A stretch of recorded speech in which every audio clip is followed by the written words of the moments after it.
Start with the inherent rights. We're talking now about the inherent rights of our nations and our people. The late Judge Lambert from the Supreme Court said, what are they? And where did they come from? They supersede everything. He never ever got an answer. So you're looking at what inherent rights are. Your traditions, your customs, your values, your practices, your beliefs, and your culture, your language, inherent right to self-government, self-determination, inherent right to citizenship, membership, lands, resources, water, health, social development, education, justice, air, shelter. All those areas are inherent rights that we have. And they come from a source that's not identified either. That source is from the Creator. And all those inherent rights are granted to our nations and our people, collectively.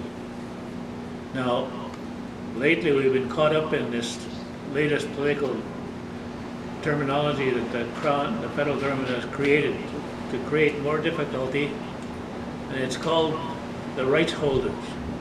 They only want to talk to the rights holders, and they define them as the chiefs and councils or individual groups of bands. When I talk about these inherent rights, inherent sovereignty, inherent rights by sector, inherent title to lands and resources, granted to our nations and peoples collectively, they're not issues that are having to be dealt with by one chief and council or one band. These are things that we got to deal with collectively for implementation and enforcement. Now, how do we do that? When we look at the UN Declaration for implementation, I told Minister Jody Wilson once, he was Justice Minister, nobody ever deals in government with the recognition of our inherent rights. Now, when we talk about the implementation of the inherent rights, in talking to Jody Wilson, the former Minister of Justice, like I said, I kind of got her into trouble, as you know, because the federal government has never recognized inherent rights. And the only thing that's been recognized is the indigenous rights, Aboriginal rights, that come from their colonial policy that I'll be highlighting in a little while. But when we look at our responsibilities to implement the inherent rights, inherent sovereignty of our nations, including the governments, jurisdiction, and laws of our nations, the powers of governing, the national powers of treaty making, the inherent rights, like I said, by sector, we need to identify them, like I did, and the list that you see there, but we need to define them. How? In our own languages. Based on what? Based on our worldview, our philosophy, our traditions, our customs, our practices, our beliefs and values. And every nation has that responsibility to identify all their inherent rights, identify the implementation of how they're going to enforce their sovereignty and their government's jurisdiction and laws.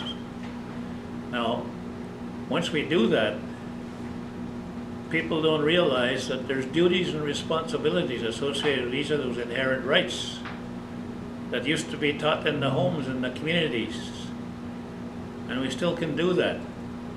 So we need to identify what those duties and responsibilities are for each of those inherent rights and their collective responsibilities.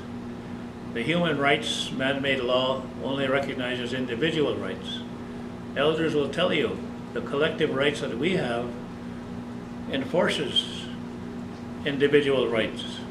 And when we look at that process, then once we know what the duties and responsibilities are for each of the inherent rights we have, what are the plans and strategies we have for implementing them by sector, like the inherent right to education, inherent right to social development, and so on. And when we do that, in terms of implementation, we talk about the form of unique and special laws that we have to construct to enforce and implement those inherent rights in every sector. Enforce and implement the inherent title to lands and resources. And once we get all that done, that'll be how we move ahead with implementing our inherent sovereignty, our inherent rights by sector, and our inherent title to lands and resources. Now that is what all of our nations have in terms of inherent rights and title. Now when we look at the national powers of governing, I don't know if you know, but historically, our kinship clan system was the most effective democratic system of government in the world. Most people that have come to Canada come from countries that only have dictatorships. They know nothing about democratic systems of governing. And they borrowed from our systems by studying the functions of our clans. And those functions of the clans are pretty identical to what they call the legislative branch, judicial branch, and executive branch of government that they identify as a democratic system of governing today. But we had something else in our governing structures. First of all, the women, the grandmas, the mums, all the women in the family and the community, they made the laws for the home, for the family, and the community. That's the powers that the women had in our traditional systems of governing. The churches and the governments outlawed that, made it illegal for the women to exercise their powers of governing. And when you look at the whole system of governing, we had portfolios. In what form? We had portfolios that had highly structured and disciplined societies in every sector involving our people in governing. And those highly structured and disciplined societies is what made our governments function and deliver programs and services and all the responsibilities we had in governing. The Medicine Society, for example, some of these societies crossed the boundaries of all our nations. Well, the Medicine Society existed in every nation, and they came to neutral grounds to exchange their knowledge and their information on medicines, and healing, and treatment of diseases. And one of the sites is at Waters, Saskatchewan. You can go there and still see the teepee rings where the medicine people came to a neutral ground to exchange all their information. And we had several societies like that that made our government work effectively. Now, when we look at the process, of course, of governing, we have the powers of governing that includes all the internal affairs under our government jurisdiction and law, all the external affairs and international affairs under our government jurisdiction and laws. But that has to be implemented under our inherent sovereignty of our nations and the powers of governing. And that's what was outlawed by the government, and you'll see when I go into their colonial policies how they've done that. But all that exists today. It existed historically, it existed during treaty making and post-treaty. So all of what I just outlined to you and identified with you is what exists today.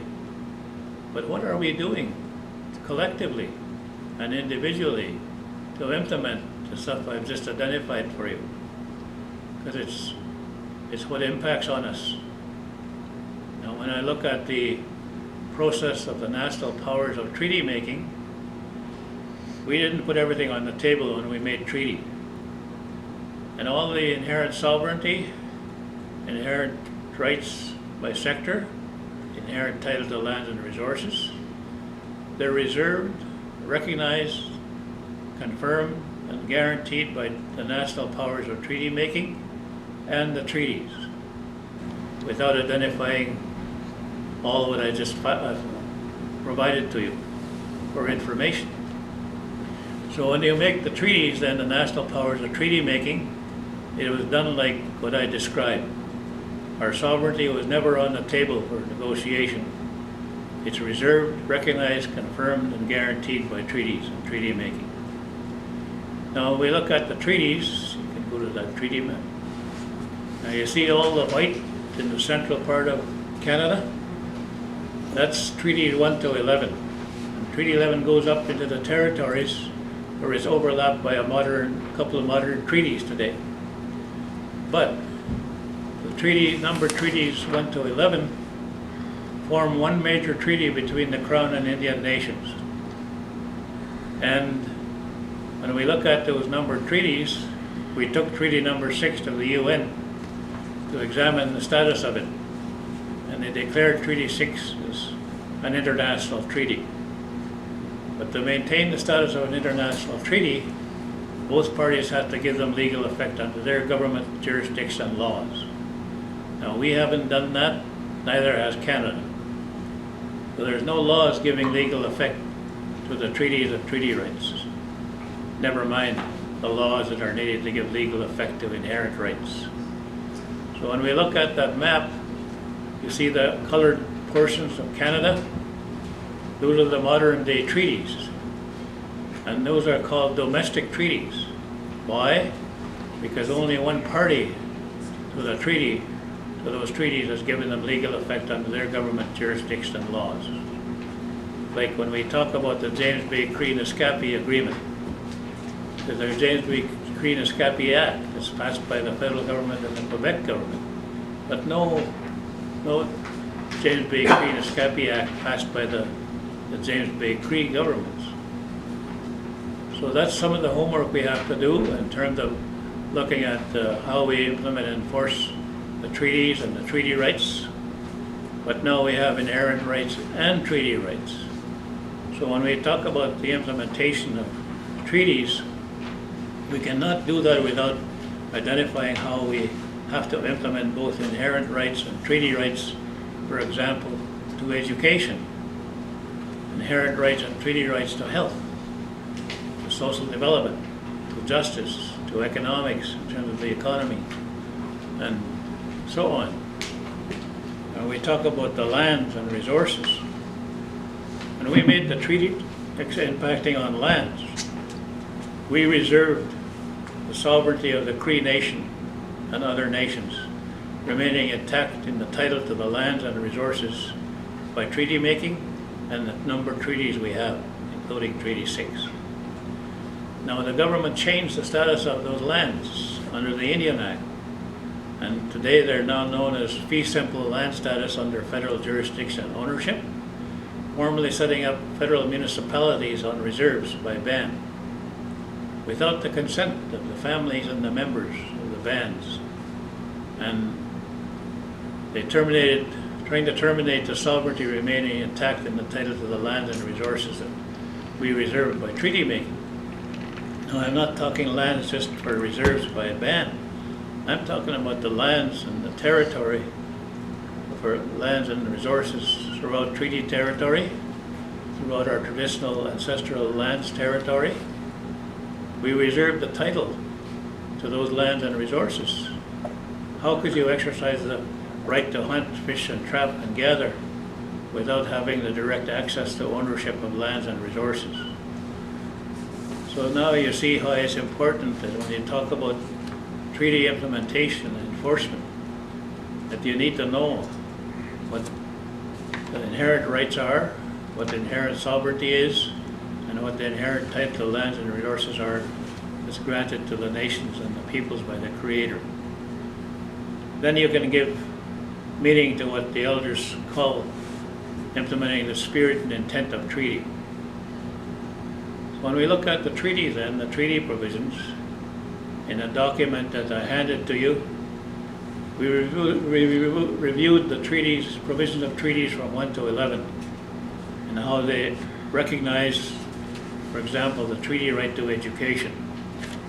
Treaty right to education provides for a school that has to be maintained with teachers and operations and maintenance of the schools. Now, when we look at that, the treaty right to education, we're talking about the treaty right to education from kindergarten, nursery to grade 12, but it also includes post-secondary ed, or trade, skills, and professional education. That's what the treaties provide for the treaty right to education. So how do we implement that traditional contemporary system that provides for implementing the inherent rights and treaty rights in that education sector? We need to design the policies and the laws that will give legal effect to a traditional contemporary education system that includes the implementation of inherent rights and treaty rights. And we need to develop a budget for implementing those programs and services. Now, when we look at the process for implementation of programs and services, how is it done? The governments are supposed to have laws and policies that govern program standards in every sector. So we would implement a traditional contemporary education act under our government jurisdiction and laws, implement inherent rights and treaty rights to education, but those laws would govern all the program standards in education. That would include certifying our own curriculum, our own schools, and looking at how we put together the program standards for all the programs and services we need in the traditional contemporary education system. Now, I'm giving you a model of the type of thing that needs to be done in every sector. All the areas that I touched on for implementing the traditional contemporary education system has to be implemented in every sector, a traditional contemporary economy. And we'll talk about that in a moment. But when we look at this process then of treaty making, these are the national powers of treaty making that I'm talking about. And when people go to talk about treaties, they immediately go to treaty rights in their discussions, missing over half of what the people need to deal with and understand about treaties. Now, you have the background and information that I just gave you, everything that leads up to the national powers of treaty making. And I just highlighted for you how we negotiated that whole process of treaty making, exercising those powers to enter into the treaties that result in a whole range of treaty rights. So now we have both inherent rights and treaty rights. Now, for the Métis, I worked with Métis for years, and they understood, the ones I worked with, you had to maintain the recognition of your inherent rights and status, respecting these inherent rights of Indian nations. But without that, you don't have those rights. And it's up to the Métis Nation now to exercise that responsibility in terms of the recognition of the inherent rights of Indian nations and people. And that's where your heritage comes from, as Métis people. Now, moving on to looking at the impact of the relationship of the settlers and us as Indian people for 500 years, let's take a look at those policies and let's examine those. And we'll start with the Doctrine of Discovery that was implemented by the empires of England, Spain, France, and Portugal. They divvied up the world so that the Empire of England had North America, Australia, New Zealand, and parts of India. Portugal and France had Africa. Spain had South Central America. Now, the Doctrine of Discovery was organized to send explorers out to take control and ownership of our lands and resources, where our nation already existed, owning those lands and resources. So they ended up in the Doctrine of Discovery process identifying that they stole those lands from nations. So they wanted to validate that theft of land and resources. So what did they do? They went to the Pope of the Catholic Church, who issued a papal bull, 1493, in the 14th century. And the papal bull identifies that indigenous peoples are not human or Christian. Because they're not human, they don't have sovereignty nor government. Because they're not human, they do not have title to lands and resources. Because they're not human, they don't have rights. Now I'm talking of 1493. We're sitting here today in 2020. Are we still not dealing with the same issues? Yes, we are. But there's another document that the Pope issued that is not talked about. And most of the people I've talked to and done this presentation to, I said, how many know about the document that the papal bull that the Pope issued called the Law of Dominance? What's the Law of Dominance? Well, the Law of Dominance makes it legal to kill indigenous peoples. That's why you saw the slaughter of many of our indigenous peoples by the explorers of those nations worldwide. And that was in the millions, of slaughtering of our people. Now you see, many of the historians, including one historian who was Indian, that said, oh, all of this doesn't exist anymore. It was terminated in the 17th century. And I told him, I said, like hell it is. You know anything about the 1830 detribalization policies of the empires of England, Spain, France, and Portugal? He says, no. I said, well, those are the policies that were designed to carry on with the papal bull, Christian instructions, and the doctrine of discovery. Now you see, those papal bull Christian instructions were implemented how? They were implemented in the Christian laws and policies of the churches and the governments of the empires. And those still exist today. So when you look at the 1830 detribalization policies, and those were targeting the termination of individuals, families, extended families, communities, and societies of our nations. The residential school is not the only one policy they implemented. They made laws to outlaw our sovereignty, outlaw our governments, outlaw our jurisdiction, outlaw our language, our culture. And I could go on and on for you. They outlawed our ceremonies, our lodges, and so on. When they look at that 1830 detribalization policies with their objectives that I just identified, Canada then implemented what you call the 1947 plan to liquidate Canada's Indian problems in 25 years. And there again, most people don't know nothing about that policy. What is it?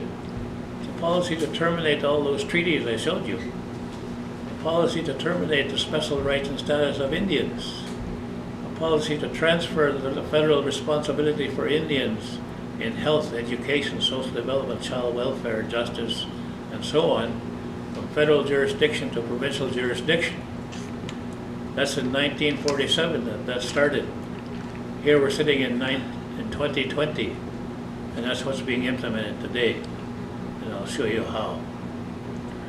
Now there's much more to that policy of liquidation of Canada's Indian problems that included setting up federal municipalities on reserves by ban, and that's what's being done today.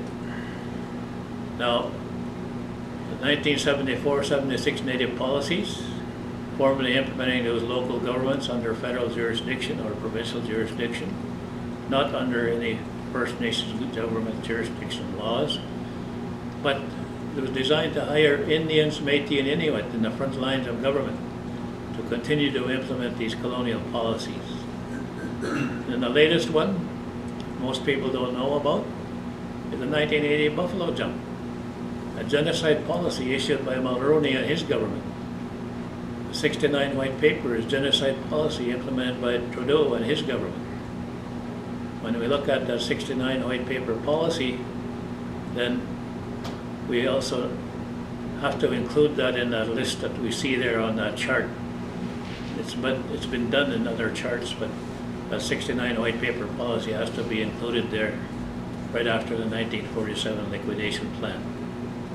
So when we talk about all those historical colonial policies, I've just given you 500 years of our relationships impacting on settlers and indigenous peoples, not just here in Canada, but other parts of the world, as you know now. So in 1969, they set up a process to target how they were going to terminate the special rights and status of Indians. How?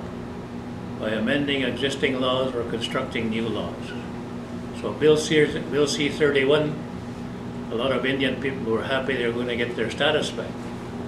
Well, now under Bill C-31, they're not only terminating Indians individually, they're terminating whole families at a time now. And they have two sections under the Indian Act for the registration of Indians.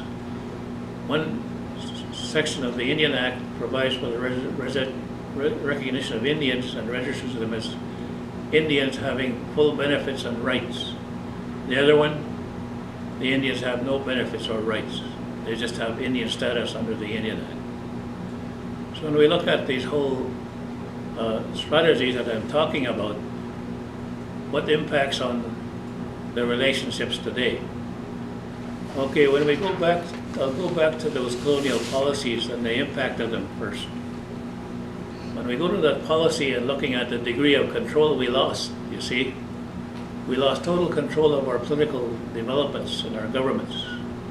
We lost total control of our social developments, of how we used to have, and we still have, a social safety net that provides for the teachings of life, from stages from birth to death, in the various stages of life that are taught, and the teachings of the roles and responsibilities of male and female.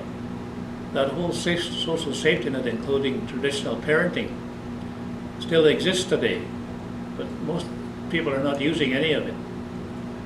But we lost control of that as well.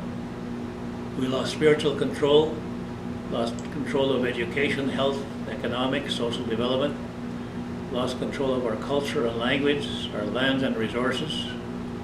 And you see, when a society loses total control like that, what happens? You can list all the symptoms that result from losing total control. There's low self-esteem, poverty, addictions, there's suicides, there's abuses, mental abuse, physical abuse, the harm that's done in terms of the violence, the lateral violence. You could go on and on with all the symptoms that have resulted from losing total control. Now, what are we doing today?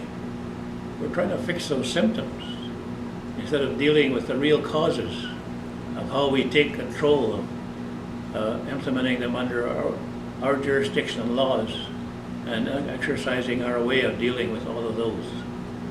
That chart on the right-hand side is the chart that identifies that relationship. But the one on the left-hand side now, that's what we're doing to implement all those colonial policies I just highlighted for you. So as you see, under provincial law and jurisdiction, we're incorporating all these corporate entities on reserves and by tribal councils and the FSIN and AFN. All these institutions that we have are structured and implemented under provincial or federal corporate law, implementing those colonial policies. And the ones that are not being done there, they're being done under the federal policies of laws that they make for elections. They have a First Nations Election Act, a Fiscal Accountability Act, a Land Management Act, and all that stuff, implementing laws under Section 9124 of the BNA Act, not implementing laws under Section 35 that recognizes everything that I talked about at the start. along with the recognition of our treaties. So that's what we're doing today to terminate ourselves.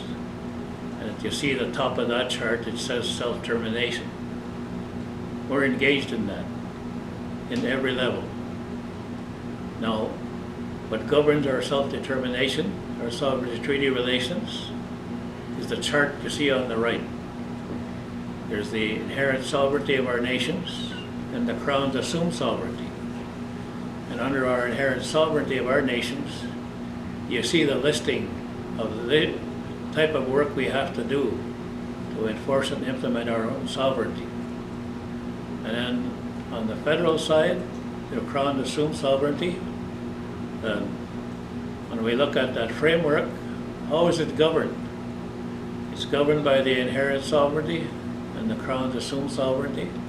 It's governed by our inherent rights that I described earlier. It's governed by the treaties, but it's also governed by the Royal Proclamation of 1763.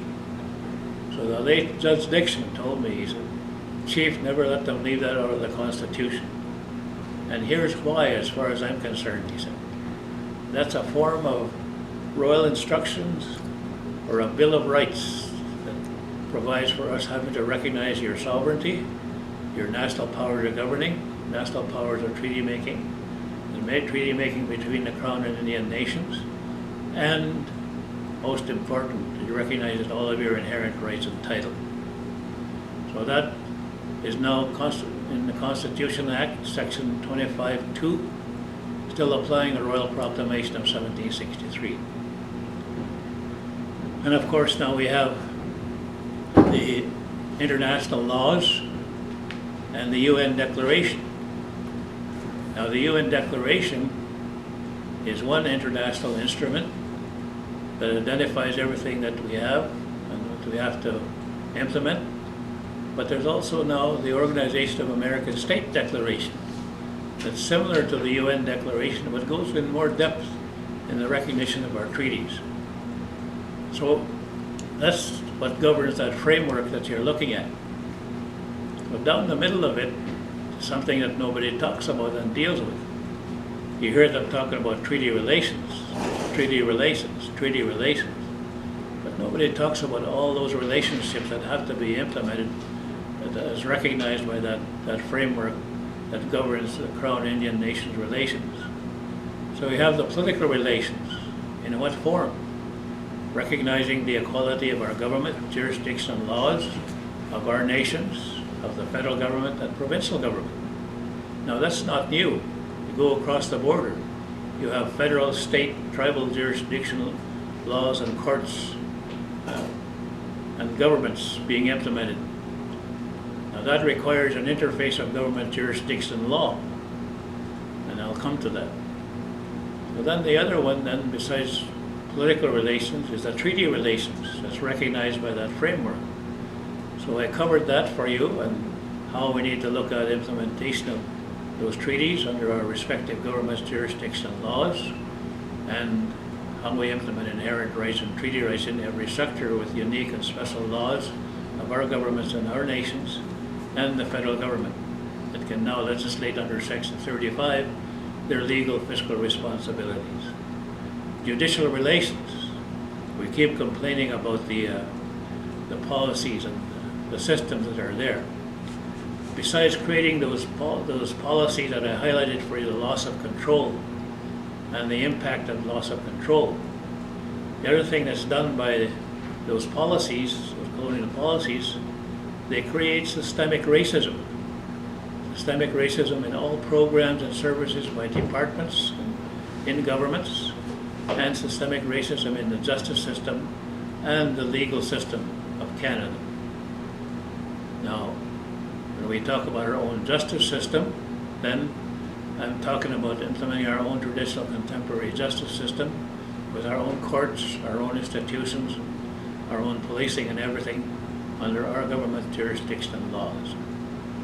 When we look at the economic relations, then we can examine more fully what a First Nations economy would look like, but I designed one that can be applied for implementing inherent rights and treaty rights in every sector of the economy, and looking at how we have ownership and equity in every sector of the economy. The government wants to talk about resource sharing. Well, they implement for development of resources a royalty fee, a federal provincial royalty fee on all resource development.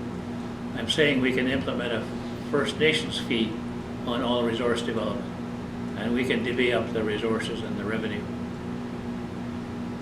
There's much to be done on the whole field of economic relations, implementing our economy that's community-based, regional, national, international. When we look at the process of fiscal relations under that framework, there's no reason why we can't have our own Finance Administration Act covering the field of how we provide for budgeting and the financing of our governments, how we do accounting, auditing, all the things that impact on fiscal relations, including setting up our own departments of finance. And when we look at that process, then that act would govern how we develop and implement a government-to-government fiscal relations with the federal government, where they have their jurisdiction under their Finance Administration Act. We're still tinkering around with contributions and that type of stuff, with bands getting funding only for unreserved population, when the NISCAs get funding for their total population based on their NISCA Citizenship Act for accounting for their total membership. Now that type of stuff needs to change, and that's the type of thing that I'm working on with others to get them changed. So there's much to be done on the fiscal relations area, but we need to move ahead with implementing and developing our own model for the financing and budgeting of our governments of our nations. Then of course comes the international relations. And I gave you some idea of what needs to be done by us to enforce and implement the UN Declaration. But there's much, much more that we can do in terms of international relations under our government jurisdiction and law. Like that economy I'm talking about, we can occupy the field under our own Trade and Commerce Act and how we regulate our affairs in terms of the economy internationally. Now when we talk about all of this, you see, we have portability of our sovereignty, of our inherent rights, our treaties and treaty rights, portability between the communities, portability regionally, nationally, internationally. And that issue of portability then is not only recognized by treaties, but it's also now recognized by Section 35 of the Constitution Act of Canada. Now I said earlier on the left-hand side, Canada has self-government policies that many are buying into. Section 35 now provides for the capacity for the federal government and parliament to recognize everything you see on that chart under First Nation sovereignty.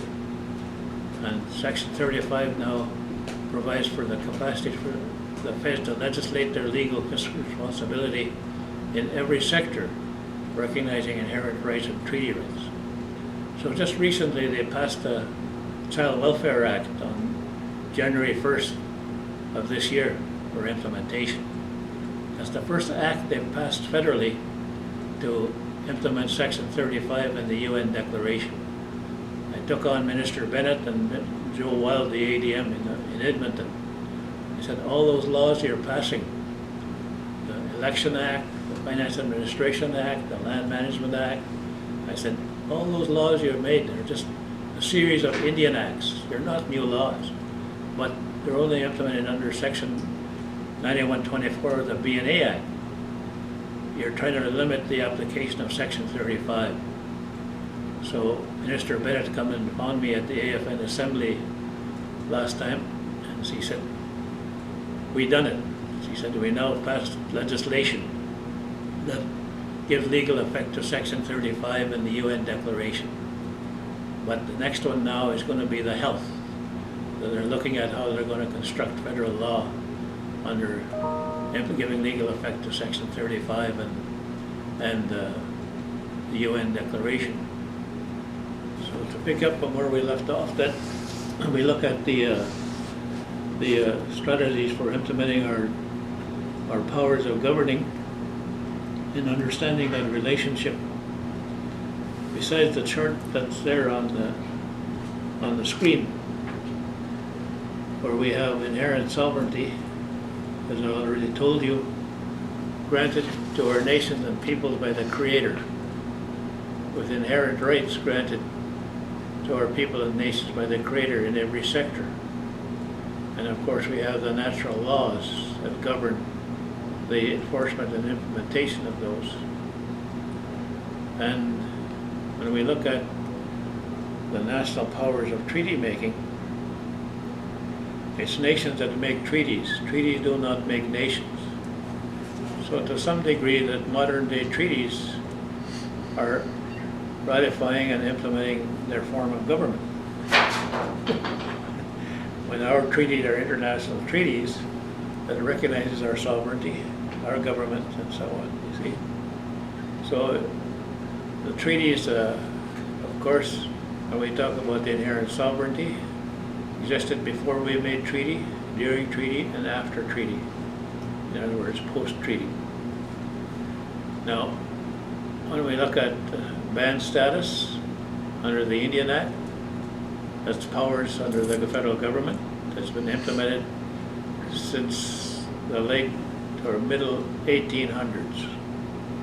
Now, what happened under that process is they made it illegal for us to assemble as Indians right up to 1956 under the Indian Act.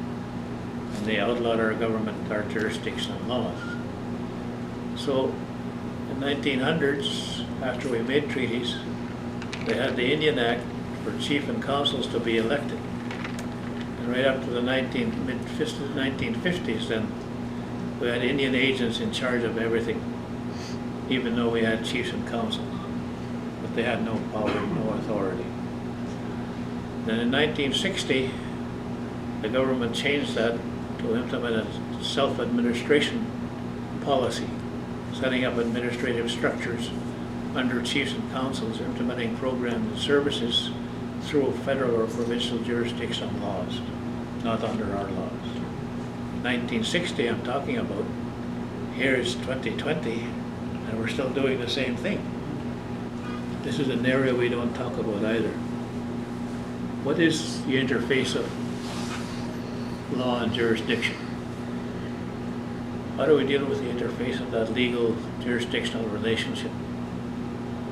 Well, in the US, we have interface of jurisdictional law and courts, tribal government, state government, and federal government.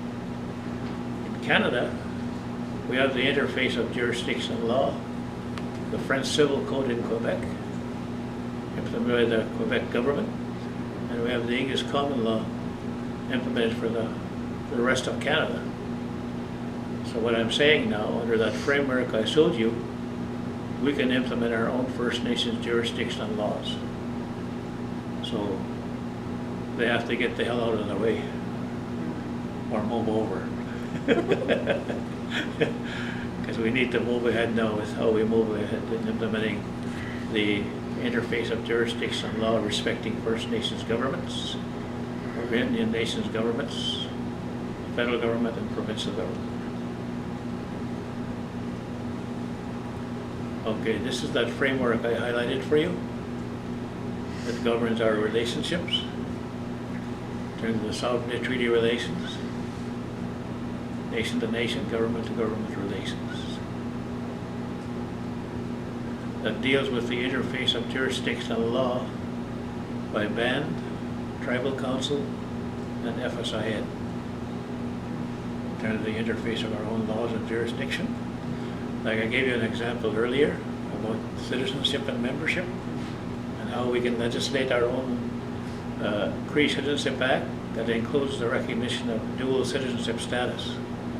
So if an individual from Dene Nation falls under our jurisdiction laws, under dual citizenship status, they retain their special rights and status as Dene, but gain the special rights and status of Cree.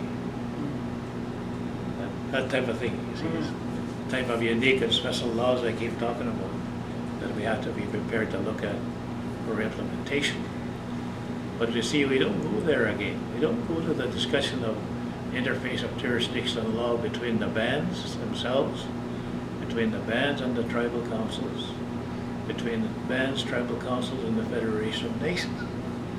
We're good at coming to forums and assemblies and talking about programs and services, but we never talk about the jurisdiction, government, and laws that have to be implemented collectively, not just one band or just one chief and council. As nations, we need to be putting in place these governing structures, jurisdiction, and laws collectively. But again, we're not doing that. Okay, next one. Next one. Now you see a framework that I just highlighted for you that governs Crown Indian Nations relations, and I walked you through that. But that framework governs Parliament and the federal government. Like the other day, the Justice Minister and Prime Minister set up a rights directorate, a division in justice, and they hired a guy named Jesse McCormick as the director of rights. Well, the first thing he said to me was, when we talked, he said, I got a big problem. The Prime Minister wanted to implement a rights framework, but it was rejected by AFN and everybody, he said. I said, Jesse, nobody can reject the framework, the rights framework. So I highlighted that framework that you see there in number 1 that I just highlighted for you on the Sovereignty Treaty Relations Framework. That's the rights framework. That's what governs the rights in terms of our the rights framework that they're looking for. So that's all there, but they got to terminate those colonial policies, you see, that they have. That's still in their laws, their institutions. So then number 3 there, sovereignty of Indian nations. I told you how it exists, where it comes from, and we need to set up our own justice system and our own legal system if we're going to have sovereignty in government. So we have an FSIN convention that people don't even know about. The convention is an agreement, a political agreement signed between the bands of Saskatchewan. We traveled 2.5 years to get it ratified by every band through the membership, not just through chief and council. So the Federation of Nations is lawfully and politically organized through that convention. And we have a Convention Act that governs, under our own laws and jurisdiction, all the governing bodies, like the Assembly. So we have, those seats are designated to each band, not to a chief. There's no reason why all those seats can't be full all the time when we have our lawful assemblies, where we make our laws and our policies and provide direction for everything we need to do collectively. So then we have the Indian Government Commission, that act that's under that Convention Act, the Executive Act, and so on, see. So now we have the First Nations University of Canada Act, establishing their own university. Now it's not being implemented, those things are not being implemented because our own people don't believe in our own jurisdiction and our own inherent legal systems. But it's all there, you see. It's the foundation that's been laid to do everything that we're talking about having to be done. Now we've graduated over 4,000 students from FNUC not knowing nothing about FSIN. All the stuff I talked about and showed you that I call Code of Silence. Now how many are teaching what FSIN is right in our schools today? Grade 12 students graduating with no knowledge about FSIN. University students graduating with no knowledge about FSIN. Now whose fault is that? It's not Trudeau's fault. Nobody's fault. But ours. See? See how colonial we've become? That has to change. Next one. Now most places I go when they see this one, I say, first of all, those are not bingo dabbers. It gets everybody's attention when I say that. See what those are, is I showed you those relationships that go down the middle of that sovereignty treaty chart. The political relations, the treaty relations, the judicial relations, the economic relations, fiscal relations, and international relations. We need secretariats for every one of those relationships, you see. And I told Minister Bennett, I said, you're not going to do a damn thing unless you have these secretariats, and these political secretariats, policy secretariats in your office. But I said, you need them, we need them, you see? So then you can focus on how you're moving ahead with implementing all those relationships. Right now, nobody's doing it. Not even talking about it. So how do you implement that comprehensive legal political relationship without that type of capacity? You see? And that's at every level. The band, tribal council, FSIN. The Métis Nation needs it. The Inuit Nation. You see? No question, the provinces need it. But that's what that's about. Next one. Now here's the process for looking at how we have to put in place unique and special laws. And at the bottom is just a listing of all the different sectors that need unique and special laws under the federal government and First Nations governments. And then dealing with the fiscal relations and financing in every sector, you see, based on our own Finance Administration Act, the Federal Finance Administration Act, implementing fiscal relations and financing in every sector. Next one.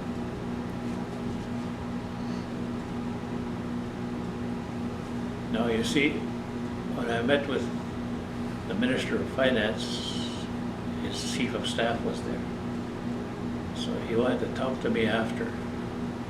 And he said, what is this chart? He wanted to go through all the charts in that document. So we did. He said, what is this chart? I said, well, we have chiefs and councils as governments of our nations. They need human resources and financial resources. And this is just some of what we're demanding them having to do. But they don't have the money, they don't have the human resources. I said, that's what that chart is about. How do we get the financing to them? Every chief and council, every tribal council, FSIN. And he said, how many? How much? He said, a minimum of 300,000 per band, just for the policy secretariats. How many bands? 74. 21 million, he said. No, I said, we need tribal councils, treaty area, and FSIN funding as well. I said, before you tell me you don't have the money, let's examine where you've spent money and created new funding arrangements since 1982. You're now in the billions of dollars in the form of Aboriginal funding that's going out to establishing a whole bunch of Aboriginal positions in governments, federally, provincially, and programs and services that have no foundation. And you can redirect a major chunk of those multi-millions of dollars to what I'm talking about. And he agreed. But the resistance came internally. I don't want to go there. Now here's a place that we never go to. Nobody that I know of has taken the time to examine the sources of revenue. Not even in government. Now that's just a chart identifying the various sources of revenue that exist right now, today. So what is the total funding that we're entitled to under the treaties and the Constitution in that light green section up there, you see? How much is that? Do we do that or we don't do that? The next one is revenue sharing.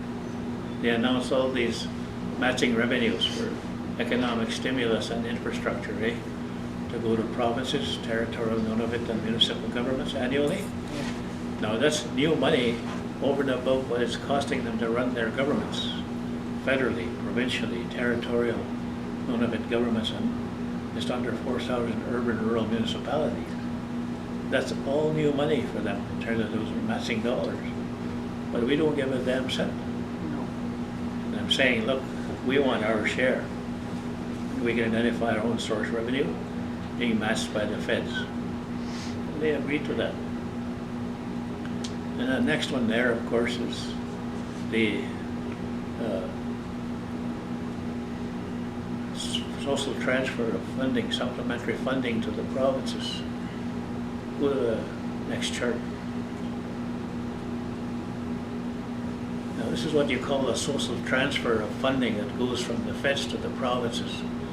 And I designed it as a First Nation social safety net, so those funds are transferred directly to our governments and institutions. Now, the first part of that social transfer that goes to the provinces, they just announced 81.6 billion this year to go to the provinces this year for that funding. And that funding in the health sector covers funding for hospitals, Medicare, optometrists, dentist care, levels 1, 2, 3, 4, 5 care. And why they created level 5 care in health is to meet the costs that are created by the, what do you call that, FASD? Funeral cost surgeon? That type of stuff, yeah. Yeah. That's why they created that division for healthcare. There's major funding in there. Oh, is there? You see? So then it includes the special needs funding. Now, because I designed this as a First Nation social safety net, I added our traditional health systems. Now, on the other side of the chart, you see the social development. That includes child and family services funding. It goes from the feds to the province. But they don't fund child and family services for Indians from the province. It's all federal funding that goes to them. Now, those home care and elders care, levels 1, 2, 3 care, it doesn't go to level 5 care. It's level 1, 2, 3, 4 care in social development and special needs. Now that's all supplementary money to maintain the cost, standard of living for non-Indians, you see. Now when they get that funding transferred, we're included in the population count of the money that flows to the province. And we see none of it. And the other part is education. The feds fund university and post-secondary ed. They transfer social development funding in the form of education to finance universities and colleges, supposedly to cut down the tuition costs. Yeah, right. But Treasury Board set up research divisions, several corporations for research development by universities. So we have the First Nations University that they're refusing to recognize as a university. So we can't access our share of funding to the level we can, eh? And I'm working on that now to get the process acknowledges the recognition of our university under our Convention Act, the First Nations University of Canada Act. Now the interesting one on this whole thing, you see, is that bottom part there. It's called income security. That's where the child tax credit comes from. And these are funds now transferred from the feds directly to individuals or families. It doesn't go through the province or anything like that. It goes right to individuals. So there's the elders' benefits, like the pension plans. And they have a Canada pension plan, but they have a Quebec Canada pension plan. So when Trudeau first got elected, I don't know if you know, but he called for a special review of this social funding, eh? But he wanted a special review of the Canada pension plan. So what's wrong with having a First Nations Canada pension plan? Nothing. And they have that economic assistance, or what they're dealing with now. When I was chief at home in the 70s, my allocation for funding was 3/4 of it was social assistance funding. And I had 2 jobs, one band administrator and one welfare administrator. And people needed jobs for the homes. I had one family, 31 of them living in a 2-bedroom house. Oh my God. 90-year-old elder lying on the floor. And they had one job. So I took that social assistance money and I created what I call an economic subsidy. And it's for what? Standard of living. You need utility funding. You need rent money or mortgage funding. You need money for food, transportation, child welfare if you need, child care if you need it, but other supplies, eh? So I identified that cost as a economic subsidy. They'll go to individuals, the total amount, or to families. And that stayed intact if they continued, wanted to go to education. So I set up what you see today is that education and social programming. We started at James Smith and offered the degree programming right in our school. The mother and daughter graduated with their degree in social services at the same time. But you see, the mother kept that economic subsidy as long as she stayed in class and went to school. Same thing with a job. If you got a job, you didn't automatically lose your SA.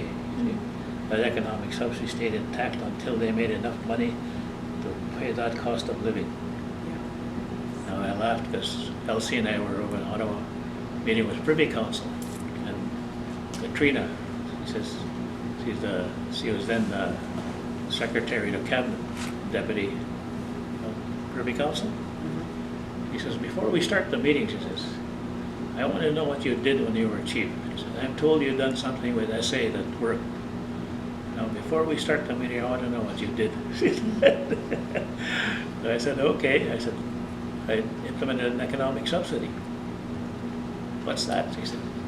So I told her what it was, like I just said. So what I did, I went and negotiated other funding. And Canada Manpower, was called it, had these special programs for funding, for 5-year funding. They called them flip and flop, and I accessed 5-year funding for different sources.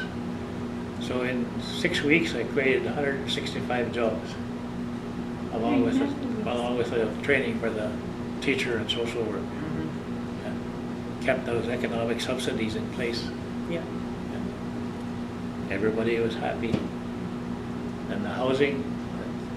31 people, I gave them 3 houses.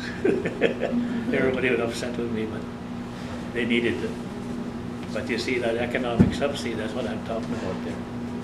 So right now they're dealing with that issue of the unemployment funding federally. Yeah. Well, some Indians applied for it and they got rejected, not because of the policies or criteria, but because they're Indian.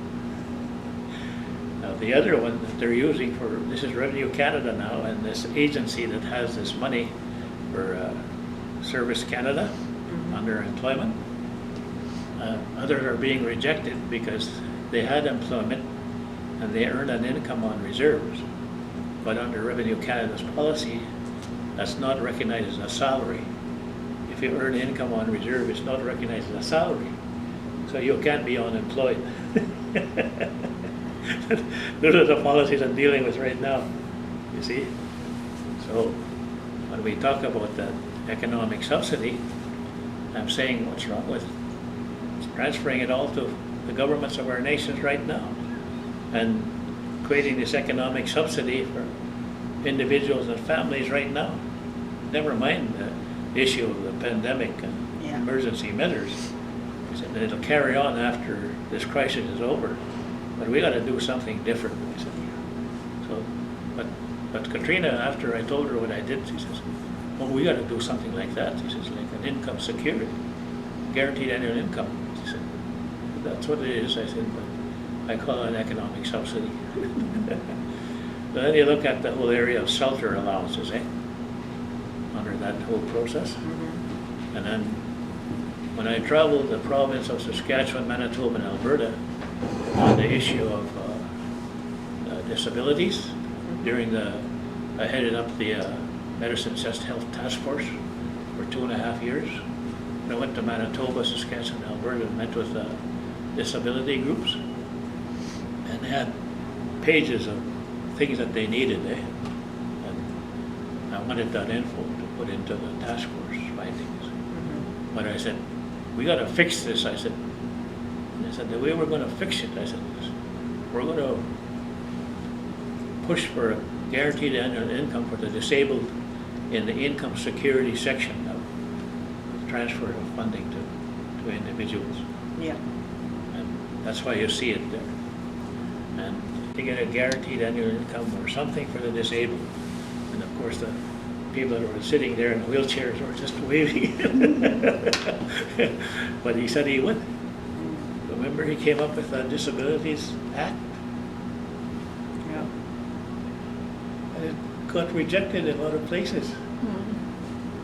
So nothing really happened with it. Like why? No? Why? And our people with disabilities are still struggling. Why the hell can't they get a guaranteed annual income? Next one, go back to that other chart. Now you see, that's just that one light brown part there, see, on that social safety net. Now you see the kind of money that's there, that we don't examine the source of funding that I keep talking about. Where is the revenue? Now you know, and you can see the kind of money that's there, just in that part. And then of course comes the treaty annuities under treaty. People should consider treaty annuities as being the $5 a year, the box of ammunition, that type of stuff. Well, when you talk about the treaty right to education, that's a treaty annuity. The treaty right to health, that's a treaty annuity. You see? Now just imagine the kind of money that's there. But never mind, why aren't we invoicing Canada for all those outstanding annuities right now? You see? We're not doing it.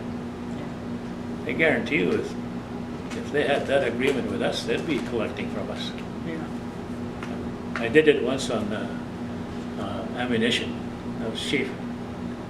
Treaty Day, they come with this little box of ammunition about the size of the thing there. They gave it to me, and I pushed it back to them. I said, no, I'm going to invoice you for what the treaties provide for. And under the treaties, it's $1,500 a year, ammunition and twine. So they said, we're not paying it. Went back to the office and they wrote up the invoice, went back and handed it to them. No, we're not paying it. It's fine with me. I'll see you in small claims court. A check arrived in 1 week. Now you see what I'm talking about? Why aren't we invoicing? Yeah. All the bands I'm talking about. Yeah. Not just one small part of the invoicing. See, it also guarantees $1,000 a year for seed, grain, and fuel. Now, why aren't we invoicing that? There's so many areas that we're not even collecting on under the treaties. Now you go to the next one there. Back or forward? No, right there's that brown part, the darker brown, the First Nations tax regime. Now, like I told you, on taxation, there's no jurisdiction for the feds or the province to tax us in any form at all. Under the treaties, that's guaranteed. No tax, no taxation. But we reserve the tax powers for ourselves. So we can develop a tax regime with tax laws that includes tax exemption if we want, you see, under our jurisdiction. But you look at the field of taxation, that's an awful lot of money. When you look at the taxation of resources, like I said, assessing a First Nations fee on all resource development, like they do with their provincial federal royalty fees, we can do the same thing. And why not? Now that's a source we don't go to and address formally. And the big one is that gray one, the First Nations economy. And I got a document here, for example. But this is a First Nations economy, you see, that we can implement. It's a community-based economy that's regional, community-based, regional, national, international. And when you look at the national corporation that we could implement, like SIGA, it's owned by all the bands, one share a piece. What's wrong with a multinational pharmaceutical distribution center? Is that No. And just take the wholesale industry for our own artifacts. We can produce moccasins, it's all the crafts that are there, right? But targeting the international market, it's huge. I know. But we had to put a wholesale distribution center to get the supplies at wholesale price, not retail price. See? Now those are just some examples of the kind of multinational corporations we could have. Like SIGA is owned by the 74 bands. And we distribute 80 million a year to the bands out of the SIGA revenue. It's not counting the fund that go to projects in PA and Saskatoon and stuff like that. And one of the big ones is the information communication system. Where is our high-tech system? Now this is a multi-purpose data center that is, you can connect by community, region, national, international. So Micmacs run a multi-purpose data center in Halifax, and they contract internationally, and they employ 600 of their members in that data center. This is a model of a data center. Now you see the connectivity that we need. Everybody likes this one. This is the connectivity at the band level for the health data and information, education data information. Every sector needs that connectivity. See? That's right in the band, in the government system, by tribal council, band, FSIN. But it also connects to the provincial and federal systems. Now, that's what I'm working on for implementation. Now, you see, right now, we have this opportunity to implement this social safety net. So that all those monies you see there that we can't get access to right now, we would be able to access. Right now, we can't get access. So you hear them talk about the gaps in health and social development for Indians on and off reserves.